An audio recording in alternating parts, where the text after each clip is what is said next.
اور دن بھر میں وہ تمام چیزیں جو ان کے روزے کو باطل کر دیتی ہیں ان سے اجتناب کرتے ہیں،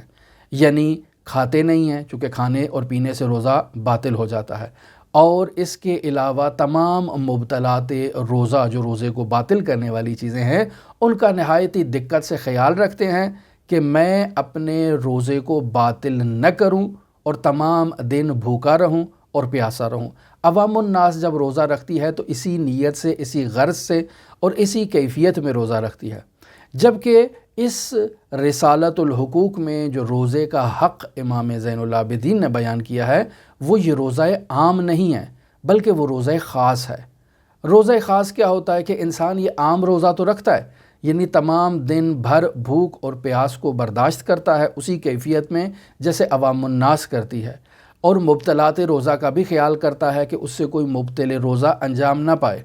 لیکن اس کے علاوہ وہ اپنے اعضاء و جوارح کو بھی روزہ دیتا ہے، یعنی اس کی آنکھوں کا بھی روزہ ہوتا ہے، اس کے کانوں کا بھی روزہ ہوتا ہے، اس کی زبان کا بھی روزہ ہوتا ہے، اس کے ہاتھوں کا، اس کے پیروں کا، اس کے پیٹ کا، اس کی شرمگاہ کا بھی روزہ ہوتا ہے۔ وہ اپنے تمام اعضاء و جوارح کے ساتھ روزہ رکھتا ہے۔ لہٰذا امام جعفر صادق علیہ السلام سے ایک روایت ہے جسے شیخ مفید نے اپنی کتاب المقنعہ جلد نمبر 1 اور صفحہ نمبر 310 پر تحریر کیا ہے۔ امام جعفر صادق علیہ السلام فرماتے ہیں اذا صمتا فلیصم سمعک و بصرک و لسانک و لحمک و دمک و جلدک و شعرک و بشرک،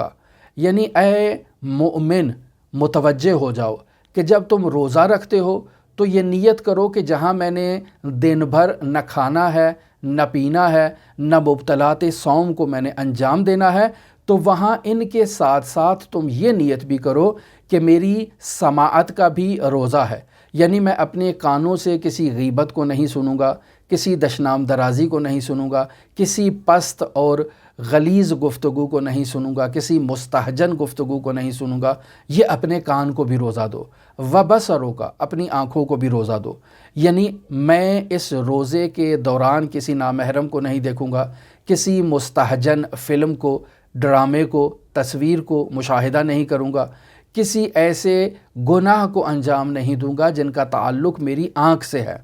اور میں اپنی زبان کا بھی روزہ رکھتا ہوں، یعنی اپنے زبان سے نہ غیبت کروں گا، نہ دشنام درازی کروں گا، نہ بہتان لگاؤں گا، نہ تہمت لگاؤں گا، اور نہ ہی گالم گلوچ کروں گا، اور زبان سے متعلقہ گناہوں کو انجام نہیں دوں گا۔ اور اسی طرح میں اپنے گوشت کو، اپنے اعضاء و جوارح پر جو گوشت چڑھا ہوا ہے اس گوشت کو بھی روزہ رکھ دیتا ہوں، یعنی یہ بھی صائم ہوگا، یعنی میں اپنے اس گوشت سے اللہ کی اطاعت میں استفادہ کروں گا۔ اور اسی طرح انسان اپنے خون کو بھی روزہ دے، دموں کا، یعنی انسان کا خون جو ہے وہ بھی پاکیزہ ہو جائے اس روزے کے اثر سے۔ وجلدوں کا، یعنی اپنی جلد کو، اپنی چمڑی کو بھی اللہ تبارک و تعالیٰ کی اطاعت اور فرمانبرداری میں لے کر آئے، یہ روزہ رکھنے میں یہ انسان کی نیت ہونی چاہیے۔ وشعروں کا، یعنی انسان کے بالوں کا بھی روزہ ہونا چاہیے۔ وبشروں کا، اور انسان کی جو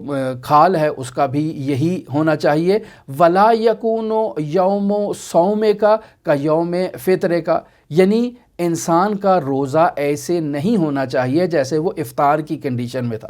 یعنی عام روٹین میں، عام لائف میں، عام زندگی میں ہم کیسے زندگی بسر کرتے ہیں، یعنی ہماری آنکھیں کیا کرتی ہیں، ہمارے کان کیا کرتے ہیں، ہماری زبان کیا کرتی ہے، ہمارے ہاتھ کیا کرتے ہیں، ہماری ٹانگیں کیا کرتی ہیں، ہماری چمڑی کیا کرتی ہے، ہمارے بال اور ہمارے جسم کے دوسرے اعضاء عام روٹین کی لائف میں کیسے ان کے ساتھ ہم رفتار کرتے ہیں۔ تو روزے کی حالت میں ہمارے یہ تمام جسمانی اعضاء عام روٹین سے مختلف ہونے چاہیے، یعنی ان تمام جسمانی اعضاء کو اللہ کی اطاعت اور فرمان برداری میں لے کر آنا چاہیے۔ اسی وجہ سے اس رسالے میں، اس حق کے صوم میں امام زین العابدین علیہ السلام باقاعدہ اسی حق کو بیان کر رہے ہیں۔ وَحَقُّ الصَّوْمِ أَن تَعْلَمَ أَنَّهُ حجاب، روزے کا حق یہ ہے کہ آپ کو معلوم ہونا چاہیے کہ یہ روزہ ایک حجاب ہے، ضربہ اللہ، اللہ تبارک و تعالیٰ نے اس حجاب کو آویزہ کر رکھا ہے، علی لسانے کا تمہاری زبان پر، و سمع کا تمہارے کانوں پر، و بصر کا تمہاری آنکھوں پر، و بطن کا تمہارے پیٹ پر، و فرج کا اور تمہاری شرمگاہ پر اللہ تبارک و تعالیٰ نے اس حجاب کو عائد کیا ہے اور رکھا ہے۔ اور تیسری قسم جو علماء روزے کی بیان کرتے ہیں وہ روزہ خواص ہے، یعنی خاص الخاص افراد کا روزہ۔ اب یہ روزہ خواص میں پہلے روزہ عوام بھی اس میں پایا جاتا ہے، روزہ خاص بھی پایا جاتا ہے، لیکن خاص الخاص میں جو اضافی کنڈیشن یہاں بیان کرتے ہیں وہ یہ ہے کہ انسان خود کو اللہ تبارک و تعالیٰ کے لیے خالی کر دے، خالص کر دے، اور غیر اللہ کو انسان اپنے وجود میں جگہ نہ دے۔ اب جب انسان اللہ کے لیے خالص ہو گیا تو ملائکہ رحمت جو ہیں وہ انسان کے قلب پر نازل ہوں گے، انسان کے قلب پر اتریں گے اور انسان کو ہدایت باری تعالیٰ سے نوازیں گے۔ آپ دیکھیں کہ انسان جب ایئرپورٹ پر جاتا ہے تو اگر ایئرپورٹ پر بہت ہی زیادہ رش ہو فلائٹوں کا، تو جہاز کو لینڈ کرنے کے لیے جو پرمیشن کی ضرورت ہوتی ہے، جو اجازت کی ضرورت ہوتی ہے، وہ نیچے اپنے ٹاور سے رابطہ کرتا ہے کہ میں نیچے اتر سکتا ہوں، تو وہ بتاتے ہیں کہ ابھی نیچے جگہ مصروف ہے، تم اوپر ابھی چکر لگاؤ۔ تو وہ ادھر ہواؤں میں چکر لگاتا رہتا ہے کہ جب تک وہ نیچے جو ہے نا وہ اس کو اترنے کی اجازت نہیں دی جاتی ہے۔ تو عین اسی طرح سے اگر انسان کا وجود خالی نہیں ہے، اس کے اندر مصروفیت ہے، حب جاہ ہے، اس کے اندر بہت ساری دنیاوی محبتیں اس کے وجود میں گھر چکی ہیں، تو اس کے اندر جو ہے وہ انسان کا مصروف ہے۔ یہ ملائکہ الہی جنہوں نے رحمت کے لیے نازل ہونا ہے اس صائم کے اوپر، یہ نہیں اتریں گے، کہیں گے کہ پہلے اس کا اندر تو خالی ہو۔ جیسے جہاز نیچے نہیں اترتا، کہتا ہے کہ ایئرپورٹ ابھی مصروف ہے، ابھی ٹریفک بہت زیادہ ہے، جیسے ہی ٹریفک خالی ہوگی اور اسے وہ کنٹرول ٹاور جو ہے وہ اس کو حکم دے گا کہ اتر جاؤ، جب تک وہ اجازت نہیں دے گا وہ نہیں اترے گا۔ تو اسی طرح ملائکہ رحمت جو ہیں وہ اس روزے دار پر جو ہے وہ نازل ہونا چاہتے ہیں، لیکن دیکھتے ہیں کہ یہ روزے دار مصروف ہے، اس کا روزہ ابھی خاص الخاص افراد کا روزہ نہیں ہوا ہے، لہٰذا وہ انتظار کرتے ہیں کہ یہ اپنے آپ کو خالص کر لے تاکہ ملائکہ رحمت اس کے لیے نازل ہوں، اور یہ ان ملائکہ رحمت سے رحمت کی جو مہربانیاں اللہ تبارک و تعالیٰ نے اس روزے دار کے لیے بھیجی ہیں انہیں حاصل کر سکے۔ لہٰذا روزہ در واقع ایک قسم کی خاموشی کا نام ہے، یعنی انسان عام طور پر جو زندگی میں مصروف لائف گزارتا ہے، جو ایک مشغول زندگی گزارتا ہے، اس مصروف اور مشغول زندگی کی نسبت انسان خاموش ہو جائے، یعنی انسان ساکت ہو جائے۔ پہلے مصروفیت کیا تھی؟ مصروفیت یہ تھی کہ انسان کھاتا تھا یا پیتا تھا، اب انسان نے اس کھانے اور پینے سے خاموشی اختیار کی ہے اور بھوک کو اور پیاس کو برداشت کیا ہے۔ عام روٹین لائف میں جو انسان جو ہے وہ آنکھوں کو کھول دیتا تھا، کانوں کو کھول دیتا تھا، زبان کو کھول دیتا تھا، اب انسان نے اس کو خاموشی دی ہے۔ لہٰذا دیکھیں سورہ مریم میں حضرت مریم آیت نمبر 26 میں حضرت مریم فرماتی ہیں انی نذرت للرحمن صوما، میں نے نظر کر رکھی ہے کہ میں اپنے پروردگار کے لیے روزہ رکھوں گی۔ اب جب میں نے نظر کی ہے کہ روزہ رکھوں گی تو پھر کیا ہوگا؟ فلن اکلم الیوم انسیا، آج کے دن میں کسی انسان سے بات نہیں کروں گی۔ میں نے نظر کیا کہ میں آج کے دن خود کو اللہ کے ساتھ خالص کر دوں، یعنی اللہ کے ساتھ خالص کر دوں، یعنی غیر اللہ کے ساتھ رابطے میں نہ آؤں۔ اگر غیر اللہ سے میرا رابطہ برقرار ہونا ہے تو اللہ کی خوشنودی کے دائرے میں وہ رابطہ برقرار ہونا چاہیے، یعنی وہ رابطہ ہونا چاہیے کہ جس رابطے کا اللہ تبارک و تعالیٰ نے مجھے حکم دیا ہے، اور اس کے علاوہ میرا کسی اس دنیا میں کسی موجود سے رابطہ نہیں ہونا چاہیے۔ پس جب ایسے روزے دار روزہ رکھے گا تو وہ اپنی زبان کو کنٹرول کرے گا، وہ اپنے آنکھوں کو کنٹرول کرے گا، وہ اپنے کانوں کو، اپنی زبان کو، اپنے ہاتھوں کو، اپنے پیٹ کو، اپنی شرمگاہ کو، اپنی جلد کو، اپنے بالوں کو، سب چیزوں کو محفوظ رکھے گا اللہ تبارک و تعالیٰ کے لیے۔ اور اگر ان کا استعمال بھی کرنا ہے تو اللہ تبارک و تعالیٰ کی خوشنودی میں استعمال کرے گا۔ لہٰذا روزے دار جھوٹ نہیں بولے گا، غیبت نہیں کرے گا، بہتان نہیں لگائے گا، تہمت نہیں لگائے گا، جھگڑا نہیں کرے گا، گالم گلوچ نہیں دے گا، نزاع نہیں کرے گا، فراڈ نہیں کرے گا، دھوکہ دہی نہیں کرے گا یا اس طرح کا کوئی بھی کام نہیں کرے گا کہ جو روزہ خواص سے منافی ہو۔ لہٰذا امام جعفر صادق علیہ الصلوۃ والسلام سے ایک روایت ہے جو بحار الانوار جلد نمبر 93 ہے اور صفحہ نمبر 254 ہے۔ امام جعفر صادق علیہ الصلوۃ والسلام فرماتے ہیں کہ الصوم جنۃ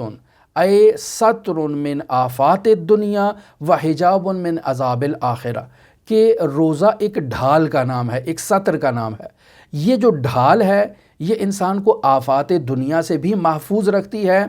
اور آخرت میں عذاب آخرت کے مقابلے میں ایک حجاب کا اور ایک ڈھال کا کردار ادا کرتی ہے تاکہ عذاب آخرت انسان کے اوپر جو ہے وہ نازل نہ ہو۔ اب جب انسان نے ایسے خاص الخاص تک روزہ رکھ لیا اور انسان کا روزہ خواص بن گیا اور انسان نے اپنی آنکھوں کو کنٹرول کر دیا، انسان نے اپنے تمام باقی اعضاء و جوارح کو کنٹرول کر دیا، تو اب ایسے میں روزے دار جو ہے وہ ملکوت سماوات والارض کو مشاہدہ کرے گا، یعنی اللہ تبارک و تعالیٰ اس صائم کے لیے ملکوت کے دروازے کھول دے گا۔ لہٰذا رسول خدا صلی اللہ علیہ وآلہ وسلم سے روایت بحار الانوار ہے، جلد نمبر 96 ہے، صفحہ نمبر 344 ہے۔ رسول خدا صلی اللہ علیہ وآلہ وسلم ارشاد فرماتے ہیں ان ابواب السماء تفتح فی اول لیلۃ من شہر رمضان ولا تغلق الی آخر لیلۃ منہ، کہ اے صائم اس بات پر توجہ رکھو کہ اللہ تبارک و تعالیٰ نے آسمان کے ملکوتی دروازوں کو رمضان المبارک کی پہلی کی رات کو کھول دیا ہے، اور پھر یہ دروازے بند نہیں ہوں گے، مکمل رمضان المبارک اسی طرح سے کھلے رہیں گے، اور آخر رمضان المبارک جب آپ رؤیت ہلال کرتے ہیں تو اس وقت تک یہ تمام دروازے ملکوت کے کھلے رہیں گے اور آپ اسی طرح سے ملکوت کو مشاہدہ کر سکتے ہیں۔ پس در واقع انسان جو ہے وہ اس ماہ مبارک رمضان میں اللہ تبارک و تعالیٰ کا مہمان واقع ہوتا ہے، اور اس مہمان میں اللہ تبارک و تعالیٰ نے اپنے جو مہمان ہے اس کی میزبانی کا جو فرض ادا کرنا ہے، تو وہ اس کو بھوک دے کر، اس کو پیاس دے کر اللہ تبارک و تعالیٰ اس کی مہمان نوازی کرے گا، اور بھوک اور پیاس سے بڑی مہمان نوازی اللہ تبارک و تعالیٰ کے ہاں نہیں ہے۔ اگر کوئی ہوتی تو اللہ تبارک و تعالیٰ جیسے گزشتہ امتوں کے لیے آسمان سے مائدے اور خوراکیں نازل کرتا تھا، اور وہ اگر اللہ کی مہمان نوازی میں بہترین مہمان نوازی کا مصداق ہوتی تو اللہ ہمارے لیے بھی وہ آسمانی مائدے کو نازل کرتا، لیکن نہیں، اللہ تبارک و تعالیٰ کے لیے بہترین جو مہمان نوازی ہے وہ یہی ہے کہ وہ بھوک کے ساتھ اپنے جو مہمان ہے اس کو مہمان نوازی کرتا ہے۔ ہم پہلے بھی ایک واقعہ نقل کر چکے تھے کہ 3 افراد جاتے ہیں، کسی نبی کی امت سے ان کا تعلق ہے، وہ کسی شہر میں جاتے ہیں، ان کے پاس کچھ نہیں ہوتا، عہد کرتے ہیں کہ ہم تینوں جو ہے نا وہ کسی کے پاس آج رات کو مہمان بنیں گے، اور پھر جو ہماری میزبانی کی جائے گی، جو ہماری پذیرائی اور خدمت گزاری کی جائے گی، کل آ کر ایک دوسرے کو بیان کریں گے کہ ہمارے ساتھ رات کو کیا واقعہ پیش آیا۔ دونوں دوست جو ہیں وہ اپنے عزیز و اقارب کے ہاں چلے جاتے ہیں، اور ان کو وہاں جو ہے نا وہ اچھے معاہدے سے ان کی خاطر مدارت کی جاتی ہے، لیکن ایک دوست جو ہے وہ ان میں سے اس کے پاس کوئی جگہ نہیں ہوتی ہے کہ وہ کسی کے پاس جائے، نہ ہی کسی کو پہچانتا ہے، وہ اللہ کے گھر چلا جاتا ہے مسجد میں، اور رات مسجد میں بسر کرتا ہے، اور اس سے یہ تقاضا کرتا ہے اللہ تبارک و تعالیٰ سے کہ مجھے اللہ تبارک و تعالیٰ جو ہے وہ اپنی مہمان نوازی میری وہ کرے گا، مجھے اپنی مہمانی ملے گا۔ تمام رات بھوکا پیاسا وہاں مسجد میں آرام کرتا رہتا ہے، کوئی اس کی خدمت کے لیے ملائکہ نازل نہیں ہوتے، کوئی آسمانی مائدے اس کے لیے نازل نہیں ہوتے۔ صبح جب تینوں دوست اکٹھے ہوتے ہیں تو دونوں دوست بہت اپنی مہمان نوازی کے چرچے بیان کرتے ہیں کہ ہمیں یہ ہو گیا، ہمیں یہ ہو گیا، اس طرح سے خدمت گزاری ہوئی، لیکن یہ تیسرا شخص جو ہے وہ اپنی بھوک اور پیاس کا ذکر کرتا ہے۔ تو جب نبی زماں کے پاس جاتے ہیں تو نبی زماں کو وحی ہوتی ہے، اور وہ اس بندے کو کہتے ہیں کہ اللہ تبارک و تعالیٰ نے کہا ہے کہ میرے دسترخوان پر بھوک اور پیاس سے بہترین چیز کوئی نہیں تھی جس سے میں تمہاری مہمان نوازی کرتا، لہٰذا تم میرے مہمان تھے، اور میں نے تمہاری مہمان نوازی کی ہے بھوک اور پیاس سے، اور بھوک اور پیاس کی بدولت ہی ملکوت کے دروازے انسان پر کھلتے ہیں۔ انسان جب پیٹ بھرا ہوتا ہے انسان کا تو اس کے لیے جو ملکوتی چیزوں کو سمجھنا ہے وہ دشوار ہو جاتا ہے، علم بھی حاصل نہیں ہوتا۔ لہٰذا روایات میں بھی بیان ہوا ہے کہ العلم فی الجوع، انسان گرسنے، انسان بھوکا جو ہے وہی علم حاصل کر سکتا ہے جس کا پیٹ بھوک اور کھانوں سے اور پانی سے جس کا پیٹ بھر چکا ہو، اس شخص میں کسالت آتی ہے اور عبادات کی طرف اس کی رغبت اور توجہ میں کمی واقع ہو جاتی ہے۔ لہٰذا رسول خدا صلی اللہ علیہ وآلہ وسلم اس نقطے کی طرف توجہ فرما رہے ہیں کہ رمضان المبارک میں روزے دار اللہ تبارک و تعالیٰ کا مہمان ہے اور اللہ تبارک و تعالیٰ نے اس کی مہمان نوازی کرنی ہے۔ تو اس مطلب کو بیان کر رہے ہیں اور یہ نقل ہوئی ہے روایت تفسیر در منصور جلد نمبر 1 اور صفحہ نمبر 441 پر۔ ارشاد فرماتے ہیں ان اللہ جعل مائدۃ علیہا، اللہ تبارک و تعالیٰ نے ماہ مبارک رمضان میں اس صائم کے لیے ایک دسترخوان بچھایا ہے، ما لا عین رأت، جسے آج تک کسی آنکھ نے نہیں دیکھا، ولا اذن سمعت، اور آج تک کسی کان نے اس دسترخوان کے بارے میں نہیں سنا، ولا خطر علی قلب بشر، اور آج تک کسی بنی نو بشر کے دل میں اس دسترخوان کے بارے میں خطور نہیں کیا کہ وہ دسترخوان کیسا معنوی اور ملکوتی دسترخوان ہوگا۔ لہٰذا عزیزان محترم، رمضان المبارک وہ بابرکت مہینہ ہے کہ جس میں روزے دار جو ہے وہ اللہ تبارک و تعالیٰ کا مہمان ہوتا ہے۔ حق رمضان بھی یہی ہے کہ ان تعلم انہ حجاب، روزہ ایک ایسا حجاب ہے، ضربہ اللہ عز و جل علی لسانک و سمعک و بصرک و بطنک و فرجک، یہ اللہ نے حجاب ہمارے تمام اعضاء و جوارے پر رکھا ہے، یسترک